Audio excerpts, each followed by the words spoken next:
12월 마지막 달 첫째 주일인데 또 남은 한 달 여러분의 가정마다 또 우리 교회 위에 하나님의 크신 은혜가 넘치시기를 축원을 드립니다. 오늘 12월 이제 한 달은 구약성경 스갈에서 함께 묵상을 하겠습니다. 구약의 선지자는 시대별로 두 부류로 나눌 수 있는데 바로 이스라엘 백성, 특별히 남유다 왕국이 바벨론에게 멸망을 당해서 포로로 잡혀간 사건, 이것이 기준이 되겠습니다. 그래서 그 포로 생활 이전에 활동했던 선지자, 그리고 포로 생활 이후에 활동했던 선지자, 이렇게 두 부류로 나눠볼 수가 있겠습니다. 이 포로 생활, 바벨론에 의해서 유다가 망했던 때가 바로 BC 586년이죠. 그래서 이 586년을 기준으로 해서 그 이전의 선지자, 그 이후의 선지자, 이렇게 나눠볼 수가 있는 것입니다. 그러면 여러분, 스가랴 선지자는 어느 시대의 선지자입니까? 바로 포로 시대 이후, 포로 이후의 선지자입니다. 자, 스가랴는 바벨론의 포로로 잡혀갔을 때 유다 백성들이 그 포로로 잡혀간 자들 중에 태어난, 쉽게 말하면 포로 2세입니다. 바벨론에서 태어난 사람입니다. 이 스가랴가 나중에 아버지를 따라서 포로 귀환할 때 고향 본토 땅인 이스라엘 땅으로 돌아온 사람으로 그렇게 알려져 있습니다. 우리가 아는 대로 이스라엘이 멸망을 당한 나라는 바벨론이죠. 그런데 이 바벨론의 포로로 이제 이스라엘 백성이 잡혀갔는데 이 바벨론 역시 나중에 페르시아에 정복을 당하고 멸망을 당해서 유다 민족은 페르시아의 지배를 받는 중에 이제 이 페르시아의 초대 왕이었던 고레스 왕, 참 너그러운 왕이었습니다. 이스라엘 백성들에게, 포로들에게. 그래서 해방령을 내리죠. 너희 나라로 돌아가라. 이때 이제 이스라엘 백성들이 총 3차에 걸쳐서 페르시아에서 이스라엘 땅으로 귀환을 하게 되는데 1차 귀환 때 부모님을 따라 이스라엘 땅으로 돌아왔던 사람이 바로 스가랴 선지자였습니다. 그러므로 이 스갈에서는 이스라엘 백성이 1차 포로 귀환 후에 쓰여진 책이 바로 스가랴서입니다. 이때가 언제인가 하면 1절은 이렇게 시작을 하고 있습니다. 1절에 다리오 왕 2년 8월에 여호와의 말씀이 이도의 손자 베레가의 아들 선지자 스가랴에게 임하니라. 다리오 왕은 페르시아의 왕이었습니다. 고레스가 초대 왕이었고 다리오는 3대 왕이었습니다. 여러분, 이 다리오 왕이 누구입니까? 우리가 바로 얼마 전에 구약 에스더서를 공부했는데 에스더가를 왕으로 맞이했던 왕이 누구였습니까? 아하수에로 왕이었죠. 바로 이 아하수에로 왕의 아버지 왕이 다리오 왕이었습니다. 그러니까 에스더서는 이스라엘 백성들이 1차 포로 귀환 이후에 쓰여진 책인데 에스더서는 페르시아 땅에서 일어났던 일을 기록한 책이고 스가랴서는 똑같이 1차 포로 귀환 후에 쓰여진 책이지만 시대는 에스더보다 조금 앞서지만 바로 1차 귀환 후에 이스라엘 땅에서 일어난 일을 기록한 책이 바로 스가랴서가 되는 것입니다. 그래서 스가랴서는 포로 후의 선지자이기도 하지만은 엄격하게 말하면 포로 중에 선지자이기도 합니다. 왜냐하면 아직 2차, 3차 포로 귀환이 남아있기 때문입니다. 자, 어쨌든 스가랴는 누구이냐? 1차 포로 귀환 후에 이스라엘 땅에서 하나님의 말씀을 백성들에게 전했던 선지자가 바로 스가랴 선지자였습니다. 그러면 하나님께서는 1차 귀환한 이스라엘 백성들에게 무슨 말씀을 하셨습니까? 스가랴 선지자를 통해서 무슨 말씀을 하셨습니까? 우선 하나님은 화가 좀 많이 나실 것 같습니다. 자, 2절 말씀해 보니까 나 여호와가 무리의 열조에게 심히 진노하였느니라. 여러분, 하나님께서 지금 왜 이렇게 화가 나 있습니까? 물론 엄밀하게 말하면 그들의 조상들에게 화가 나 있었습니다. 왜 조상들이 화가 났습니까? 화가 난 결과가 무엇이었어요? 이스라엘이 망하는 것이고 바벨론에게 포로로 잡혀가는 것이었습니다. 그러나 하나님은 그 말씀을 지금 동일하게 하면서 그 조상들에게 화가 났던 것처럼 지금 포로 귀환한 이스라엘 백성들에게도 화가 나 있다고 말씀하고 있는 것입니다. 그러면서 또한 이렇게 말씀하십니다. 3절 4절에 그러므로 너는 무리에게 고하기를 만군의 여호와께서 이처럼 이르시되 너희는 내게로 돌아오라. 사실은 돌아왔잖아요. 본토로 이스라엘 땅으로. 그런데 너희는 내게로 돌아오라. 나 만군의 여호와의 말이니라. 그리하면 내가 너희에게로 돌아가리라. 나 만군의 여호와의 말이니라. 너희 열조를 본받지 말라. 옛적 선지자들이 그들에게 외쳐가라되 만군의 여호와께서 말씀하시기를 너희가 악한 길 악한 행실을 떠나서 돌아오라 하셨다 하나 그들이 듣지 않고 내게 귀를 기울이지 아니하였느니라. 나 여호와의 말이니라. 지금 하나님께서 화가 나셨는데 화가 나셔서 뭐라고 말씀하시는가 하면 너희 조상들을 본받지 말라. 그리고 내게로 돌아오라. 너희 조상들은 내 말을 듣지 않다가 죄를 짓고 우상 숭배하다가 어떻게 됐어요? 나라가 망하고 많은 사람들이 포로로 잡혀가지 않았느냐. 그러므로 너희 조상들을 본받지 말고 내 말을 들어라. 너희 조상들은 선지자의 말도 듣지 않았다. 그러나 이제는 내가 보내는 스가랴 선지자의 말을 좀 들어라. 이렇게 지금 하나님께서 분노하시며 진노하시며 화를 내시면서 말씀하십니다. 여러분 지금 이스라엘 백성들 1차 포로 귀환을 했습니다. 한 이후에 하나님이 보내셨죠. 고레스 왕을 통해서. 고향 땅 돌아왔는데 돌아와서 무슨 큰 잘못이라도 저질렀다는 말입니까? 지금 스가랴 선지자가 하나님의 부르심을 받은 때 1절에 보면 다리오 왕 2년이라 그랬습니다. 이때는 BC 520년경입니다. 그런데 이스라엘이 백성들이 1차로 포로로 귀환한 때가 BC 537년경이었습니다. 고레스가 왕이 되었을 때. 그러니까 지금 이 시점은 1차로 포로 귀환한 후에 약 18년, 그러니까 18년이고요. 약 20년 정도 지난 시점입니다. 그러니까 포로 귀환한 후에 20년 정도 지난 후에 지금 하나님께서 스가랴 선지자를 부르셔서 말씀하시는 거예요. 그러면 여러분 지난 20년 동안에 포로에서 생활해서 귀환한 후에 지난 20년 동안에 도대체 무슨 일이 있었길래 이스라엘 백성들이 도대체 어떻게 얼마나 큰 잘못을 했길래 하나님께서 진노하시면서 너희 조상을 본받지 말라. 내게로 돌아오라. 이렇게 말씀을 하시는 것입니까? 내 말 잘 듣고 악한 길, 악한 행실에서 돌아오라 그랬죠? 도대체 뭘 그렇게 잘못했다는 것입니까? 도대체 그동안 무슨 일이 있었습니까? 1차 귀환자들은 포로 생활에서, 타국에서 포로 생활을 하면서 참으로 힘든 삶을 살았을 것입니다. 그렇지 않았겠습니까? 남의 나라 땅에서 언어도 다르고, 문화도 다르고, 음식도 다르고, 그렇게 많은 고통을 겪었을 거예요.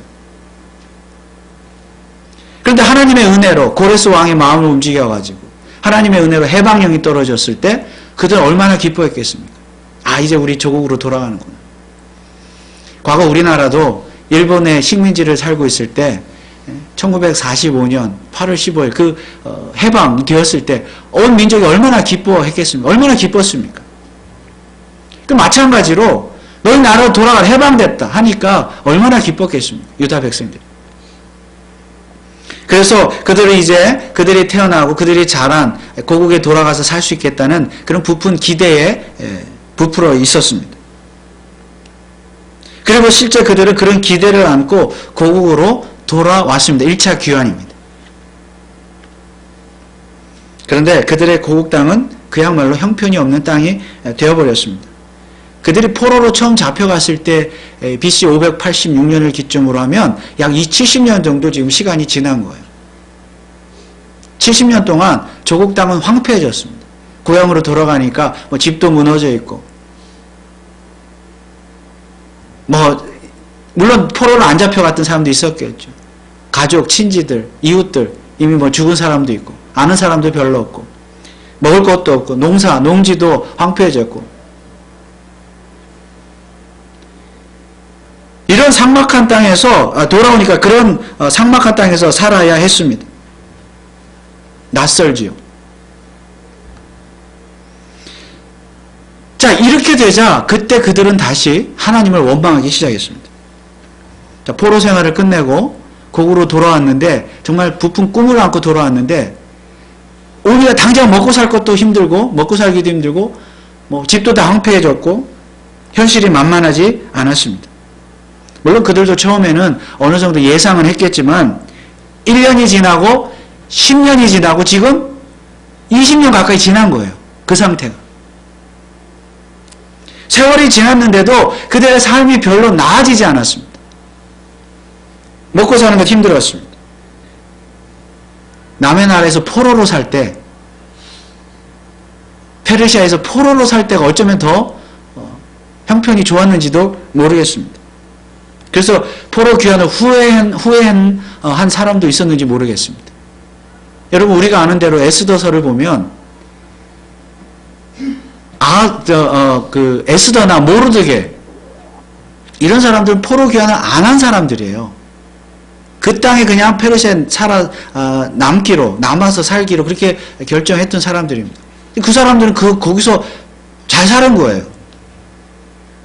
그런 사람들도 있었죠. 그렇다면 그런 사람들 생각해볼 때 우리는 뭐예요? 이 사람들. 기껏 하나님이 가라고 해서 조국 땅에 돌아왔는데 너무 형편없는 것이죠. 과거에 화려했던 그 시절들을 떠올리면서 신세 한탄하는 것입니다. 하나님 원망하죠. 한숨 짓죠.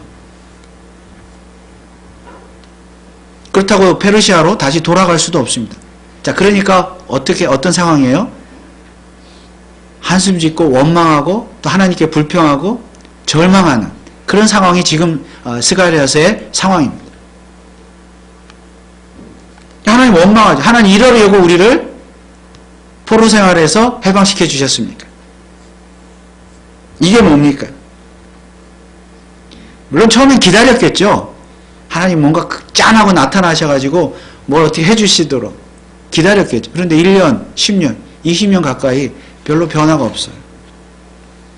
처음에 하나님께 감사했던 그런 마음들이 원망으로 변해졌습니다. 이것이 바로 당시 1차 귀환자들의 상황이었는데 이것을 좀 더 신학적으로 표현을 하면 다윗 왕국에 대한 기대가 사라졌다는 것입니다. 여러분, 소위 다윗 언약이라는 것 기억하시죠? 수백 년 전에 이스라엘의 왕이었던 다윗, 통일 왕국 시대에 왕이었을 때 하나님께서 다윗 왕과 언약을 맺으시죠. 어떤 언약을 맺습니까? 너의 나라, 다윗의 나라가 영원토록 지속되도록 해주겠다. 이것이 다윗 언약이었습니다. 영원한 나라가 되도록 만들어주겠다. 그리고 그 이후로 이스라엘 백성들은 어떤 믿음이 있었어요? 우리 이스라엘 나라는 영원한 나라가 될 것이라는 믿음이 있었어요. 자부심이 있었습니다. 그러나 우리가 아는 대로 이스라엘 역사가 어땠습니까? 분열 왕국이 되었고 그 이후로 결국은 북이스라엘과 남유다가 멸망을 당하죠. 그리고 지금 포로로 잡혀갔잖아요. 나라가 망했잖아요. 다윗 언약은 어떻게 된 것입니까? 다윗 왕국은 어떻게 됐죠? 그래서 남유다 왕국이 마지막으로 바벨론에게 망하고 포로로 잡혀가면 이 포로들이 어떤 생각을 했을까요? 야, 우리나라 망했어. 다윗 왕국 망했어. 다윗 언약 깨져버렸어. 그렇게 생각을 했다는 것이죠. 그러나 여러분, 우리 구약의 선지자들, 포로 이전의 선지자들 어떤 내용을 전합니까? 하나님의 심판을 전하면서도 여러분들이요, 다윗 언약, 하나님의 언약 결코 깨지지 않았습니다. 회복될 것입니다. 그것을 약속하는 것이 선지자들이잖아요. 그래서 포로 생활 중에서도 다윗 언약에 대한, 다윗 왕국에 대한 희망이 있었어요. 우리나라는 언제든지 해방이 될 거야. 믿음을 가지고 소망을 가졌죠. 포로 생활 중에서도. 다윗 언약은 여전히 유효하다. 그리고 다윗 언약이 유효하다는 것이 어떻게 증명이 됐습니까? 바로 지금 포로 귀환, 1차 포로 귀환으로 증명이 되었습니다. 자기 땅으로 돌아갔으니까요. 그래서 1차 포로 귀환자들 환호했습니다. 기뻐했습니다. 하나님께 감사했습니다. 역시 다윗 언약은 유효하다. 다윗 왕국은 유효하다. 우리 이제 나라를 세울 것이다. 잔뜩 기대에 부풀어서 조국 땅에 돌아간 거예요. 정말 옛날에 다윗 왕국 얼마나 화려했습니까? 다윗 왕국. 다윗이 왕일 때. 그 다윗의 왕국이 다시 재현될 것이라고 기대했습니다. 물론 다윗은 이미 죽었지요. 죽었지만 다윗과 같은 강력한 왕이 나타나가지고 이스라엘을 강력한 왕국으로 만들 것이라는 그런 기대에 부풀어 있었습니다. 그래서 페르시아보다, 그들 지배했던 페르시아보다 더 강력한 나라를 세울 것이다. 그런 믿음이 있었습니다.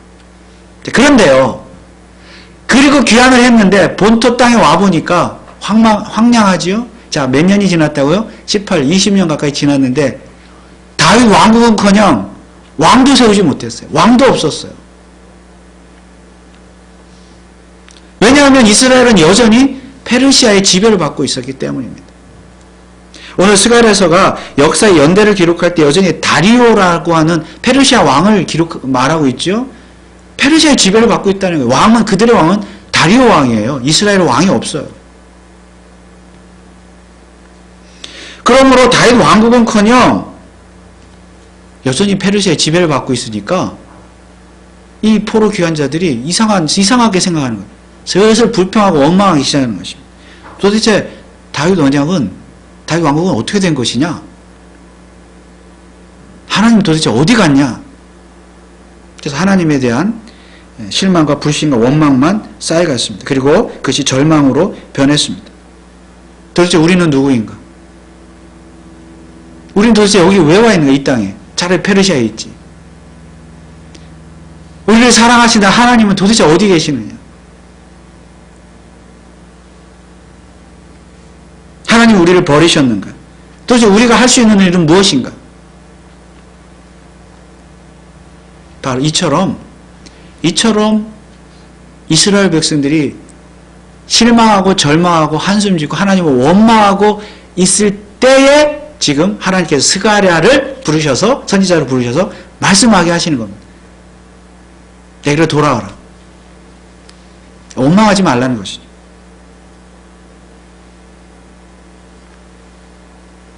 실망하지 마라. 원망하지 마라. 나는 여전히 너희 하나님이다. 나는 여전히 너희와 함께 있고 다윗 언약은 여전히 유효하다. 언젠가 다윗 왕국을 내가 세울 것이다. 그러니 실망하지 말고 절망하지 말라. 원망하지 말라. 내게로 돌아. 이게 지금 하나님 말씀입니다.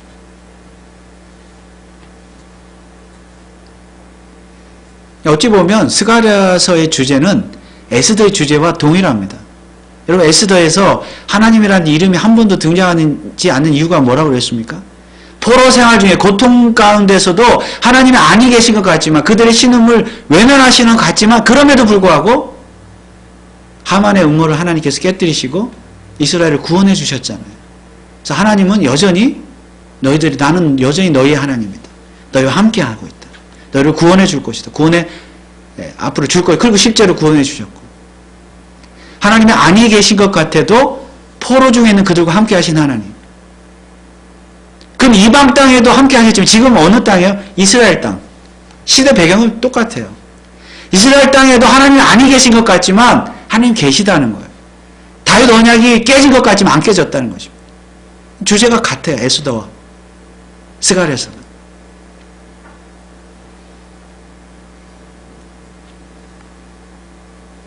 지역만 다르지.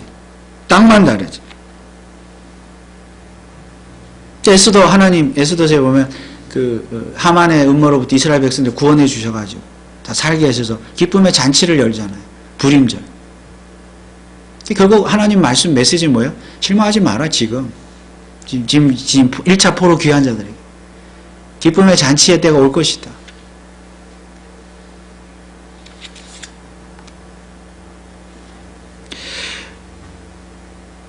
그래서 지금 이스라엘 백성은 실망하고 있지만은 하나님께서 그렇게 하지 말라. 원망하지 말라.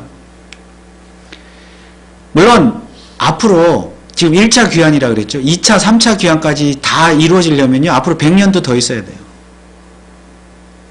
지금 이스라엘 백성은 미래를 아직 모르죠. 모르니까 원망하죠. 그리고 사실은 3차 귀환은 BC 444년에 이루어지는데요. 3차 귀환이 이루어졌어도 다윗 왕국은 재현되지 않았습니다. 우리가 아는 대로 이스라엘은 그 후에도 여전히 어디에 지배를 받아요? 페르시아는 그리스에 멸망당하고 그리스는 로마에 멸망당하고 그리스와 로마의 지배를 받게 돼요. 예수님 당시에 로마의 지배를 받았죠. 예수님 당시에 왕은 누구였습니까? 유대인이 아니었어요. 로마의 왕이 왕이었죠. 그러니까 이스라엘 백성은요, 그 후로도 수백 년 동안 다윗 왕국을 회복한 적이 없습니다. 왕을 세운 적이 없어요. 그리고 우리가 아는 대로 BC 4세기부터 이 3차 포로 기한이 끝난 즈음 BC 4세기부터 예수님 탄생할 때까지 약 400년은 어떤 기간이라고요? 신구약 침묵기. 우리 공부했잖아요. 말 그대로 침묵기예요. 하나님께서 어떤 선지자도 안 보내신 적이 없고 어떤 말씀도 안 해. 침묵하셨어요. 그럼 무슨 왕이 어디 있어요? 나라도 없는데. 왕도 없고 나라도 없고. 하나님 침묵하셨어요.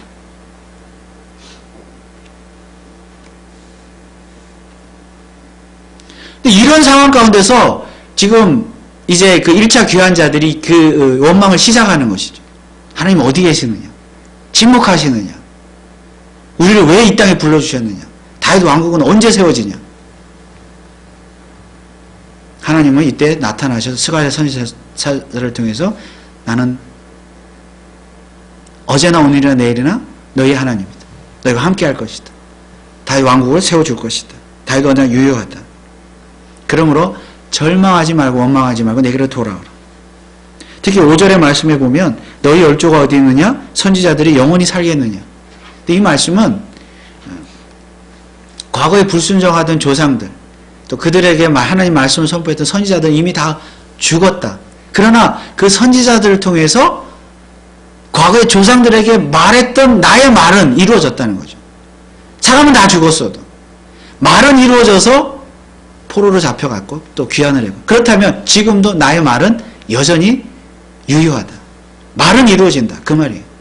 사람 다 죽었어. 어떤 말이 이루어져요? 다윗 언약. 다윗 왕국. 그러므로 그 나의 말을 믿고 원망하지 말고 돌아오라. 실망하지 말라. 절망하지 말라. 그러나 다만 한 가지 조건이 있는데 정말 그것은 바로 이스라엘 백성이 하나님께로 돌아가는 것입니다. 하나님 돌아가는 거, 원망하지 않고 돌아가는 거, 마음이. 여러분 그들은 실제로 몸은 지금 이스라엘 땅에 돌아와 있죠. 마음이 안 돌아온 거예요. 마음이. 몸은 돌아왔지만 마음은 하나님께로부터 멀어져 있습니다. 마음은 하나님 신뢰하지 못하고 불신하고 있다는 것입니다. 그리고 그들이 하나님께로 돌아간다는 것은 이제 스가랴서에 계속 등장하는 주제이기도 한데 곧 성전을 건축하는 것을 의미합니다. 옛날에 무너졌던 그 예루살렘 성전, 나라가 망할 때 바벨론에 의해서 무너졌던 그 성전을 다시 세우는 거예요.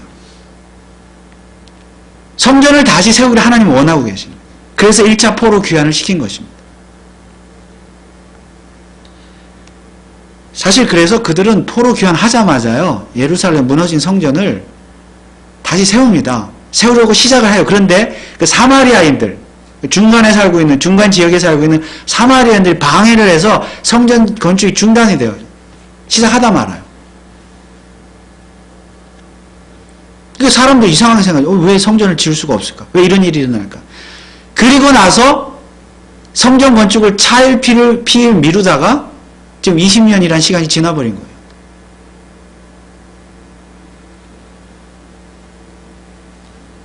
성전 건축을 포기한 겁니다. 사람들이. 근데 바로 그것이 이 스가랴의 주제예요. 그들이 포기한 성전 건축을 하나님께 다시 지으라는 것이에요. 성전 건축을 미룬다는 것은 하나님을 떠난다는 것입니다. 사실은 그래서 하나님께서 이스라엘 백성들을 떠난 것이 아니라 이스라엘 백성이 하나님을 떠난 거예요. 성전 건축을 미루고 포기함으로 말미암아 하나님 마음이 떠나 있어요. 다시 말하면 그들은 가장 먼저 해야 될 일이 성전을 건축하는 일이었다는 말씀입니다. 왜 그렇습니까? 여러분 다윗 언약은 무엇을 통해서 확증되었습니까? 다윗은 성전을 건축하지 못했지만 그의 아들이 솔로몬 왕이 성전을 건축함으로써 하나님께서 다윗 언약을 확증시켜 주셨어요. 그래서 성전은 언약의 표시, 증표예요. 다윗 언약이. 그러니까 성전이 있는 한 왕국은 영원한 거예요. 왕국이 세워지는 거예요. 왕국이 세워진다는 것은 성전이 세워지는 것으로부터 시작되는 것입니다.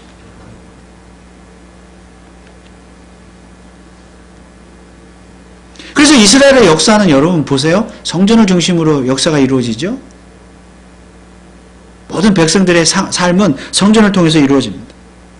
그래서 그들이 1차 포로 귀환한 이후에 다윗 왕국을 세우기 위해서는 가장 먼저 해야 될 일이 무엇이었는가 하면 바로 무너진 성전을 건축하는 일이었다는 말씀이에요. 근데 그걸 안 했다는 거예요.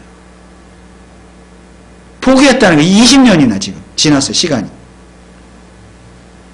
왜 20년 동안 미루었습니까? 바로 그게 불신앙이라는 거예요. 하나님에 대한 불신앙. 그러니까 그들은 가만히 앉아있고 하나님께서 뭘 다 해주실 줄 알았죠.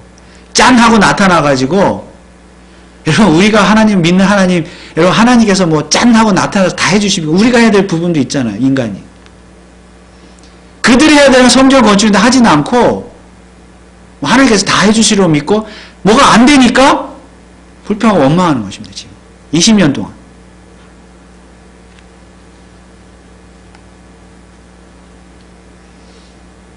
그러나 하나님의 속마음은 여러분들의 얘들아 성전을 건축해야지. 그래야 다윗 왕국은 세워지는 거야. 그 말씀하시네. 스가랴 선지자를 통해서. 물론 학개 선지자를 통해서도 이렇게 말씀하시죠. 그래서요, 스가랴 선지자가 지금 이제 계속 이제 스가랴 뒷부분 그 성전 건축에 대한 이야기들이 나오는데 스가랴 선지자가 그 말씀을 계속 선포함으로 말미암아 결국은 스가랴 선지자 때문에 성전 건축이 재개가 돼요. 그리고 약 4년 만인 BC 516년에 성전을 다시 완공합니다. 제2성전이죠. 솔로몬이 지었던 성전이 1성전이라면 다시 완공이 돼요. 자, 이게 스가랴서의 이야기인데, 내용인데, 여러분, 이렇게 길고도 복잡하고 지루한 이스라엘의 역사, 특히 스가랴서가 오늘 우리들에게 주는 교훈은 무엇입니까? 결국 우리도 성전을 건축하라는 것입니다. 그렇다고 해서 오늘날 말하는 뭐 성전 건축, 교회당을 건축하는 그런 성전 건축을 말하는 것이 아닙니다. 이미 우리는 구약의 성전이란 장차 오실 예수 그리스도를 예표하는 그림자라는 것을 우리는 이미 알고 있습니다.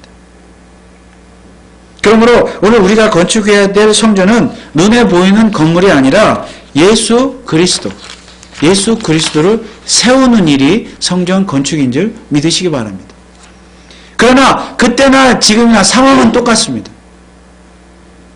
기껏 페르시아 땅에서 고국 땅으로 불러놓고 다윗 왕국을 재현시켜 주지 않고 고생만 시킨다고 하나님을 원망했던 그 이스라엘 백성들이나 오늘 우리의 모습이 똑같다는 것입니다.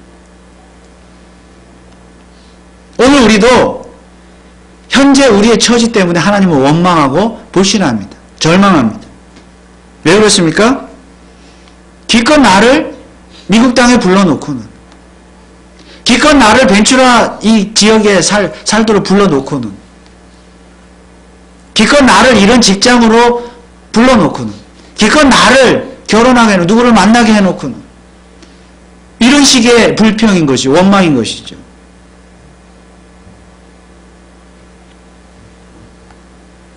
어떤 어려움이 있으면 우리는 그걸 원망할 수 있죠. 하나님 정말 나를 사랑하십니까? 왜 나에게 이런 상황에 처하게 하셨습니까? 기껏 나를 이렇게 이런 상황까지 몰아놓고 이게 뭡니까? 하나님 살아 계십니까? 어디에 계십니까? 여러분, 그러나 사실은 누구의 잘못입니까? 하나님 잘못입니까? 아닙니다. 내 잘못이라는 거예요. 무슨 잘못이야? 내가 먼저 성전을 건축하지 않았다는 거예요. 하나님은 여전히 그곳에 계시며 하나님은 여전히 나의 하나님이시고 하나님은 여전히 우리를 도와주시고 축복해 주시도록 기쁨의 잔치를 열어주시도록 원하고 계시는데 내가 성전 건축을 안 하고 있었다는 거예요. 하나님을 떠나려고 하죠. 하나님 뜻대로 살지 않고. 다시 말하면 참 성전은 예수 그리스도이기 때문에 그 말을 다른 말로 하면 우리가 참 성전이신 예수 그리스도의 복음 앞에 다시 바로 서지 못하고 복음대로 살지 못하면서 하나님은 어디 계시느냐 원망만 하고 있다는 것입니다. 날마다 십자가의 복음 앞에 서면서 자기 자신을 죽이고 자기 십자가를 짐으로 자기 자신을 죽이고 자아를 죽이고 하나님의 뜻대로 살아야 됨에도 불구하고 내 뜻대로 살면서 내 마음대로 살면서 하나님 어디 계시느냐 이렇게 원망하는 내 잘못이라는 것입니다. 특히 성전은 예수 그리스도이기도 하지만 예수 그리스도를 믿는 성도가 성전이라고 그랬습니다. 우리가 성전이죠. 그렇다면 성전을 건축한다는 것은 무엇입니까? 나를 건축하는 거예요. 나를 어떻게 건축합니까? 내 안에 예수 그리스도를 모시고 내 안에 계신 예수 그리스도의 십자가의 복음 앞에 날마다 바로 서는 것이 나를 세우는 거죠. 날마다 자기 십자가를 지고 자기를 부인하는 것이 나를 세우는 거죠. 그게 성전 건축이죠.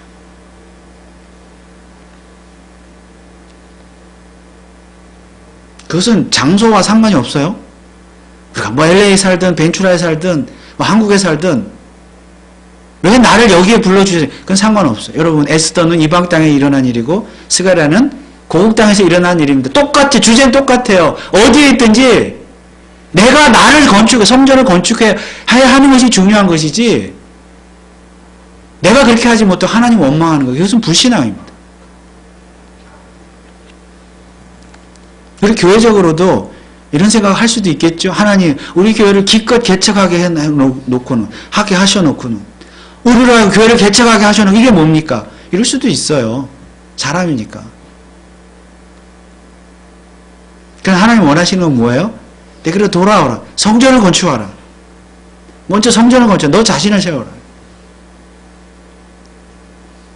우리 교회가 우리 성도들이 먼저 해야 될 것은 우리 자신이 예수 그리스도의 복음 앞에 다시 바로 서는 일인 줄 믿습니다.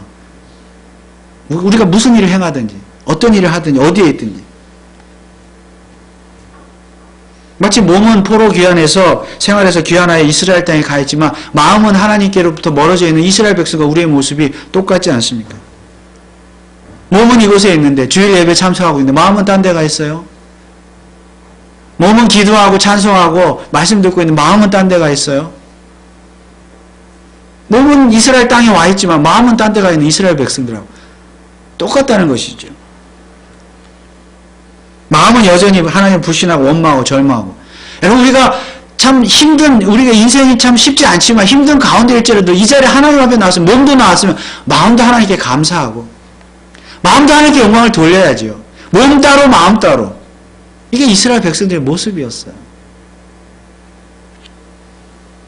그러니 몸은 와 있는데 마음은 하나님께로 멀어져 있으니 습관적인 예배, 습관적인 신앙생활, 종교생활을 할 뿐입니다. 포로 생활에서 귀환한 지 20년이나 지났습니다. 여러분 우리가 처음 예수를 믿고 구원받고 하나님 자녀가 되고 그 구원의 기쁨, 감격을 누렸던 때가 몇 년이나 지났습니까? 20년이 지났습니까? 30년이 지났습니까? 그러나 세월이 지날수록 결국 몸 따로 마음 따로 놉니다. 그래서 하나님께서 진노하십니다. 그리고 말씀하십니다. 내게로 돌아오라. 너희 조상들을 본받지 말라. 몸과 마음이 함께 와라. 그러므로 이제 남은 한 달 동안 그리고 우리의 남은 인생 몸 따로 마음 따로 그렇게 신앙생활을 할 것이 아니라 정말 몸과 마음이 함께 하나님께 나아가는 그런 성전을 건축하는 저와 여러분들 되시기를 주님의 이름으로 축원해 드립니다. 기도하겠습니다. 아버지 하나님 은혜를 감사합니다. 이스라엘 백성들이 1차 포로 귀환을 했지만은 여러 가지 불평하고 원망만 하고 정작 성전 건축을 하지 못했습니다. 하나님 그것을 책망하시면서 먼저 성전 건축을 해야 다윗 왕국이 세워진다 하셨습니다. 오늘 참 성전은 예수 그리스도이십니다. 예수 그리스도를 통하여 이 땅에 하나님의 나라 또 교회 성전을 세워주신 하나님 또 예수를 믿음으로 우리 자신을 성전으로 세워주신 하나님 참으로 감사를 드립니다. 우리가 날마다 이 성전을 세워가야 되는데 그렇게 하지 못할 때 하나님 진노하시고 또 우리에게 하나님 내게로 돌아오라고 말씀하십니다. 그 음성을 듣고 우리가 몸과 마음이 함께 하나님께 나아가는 성전 건축자들이 다 될 수 있도록 축복하여 주옵소서. 감사를 드리며 예수 그리스도의 이름으로 기도하옵나이다. 아멘.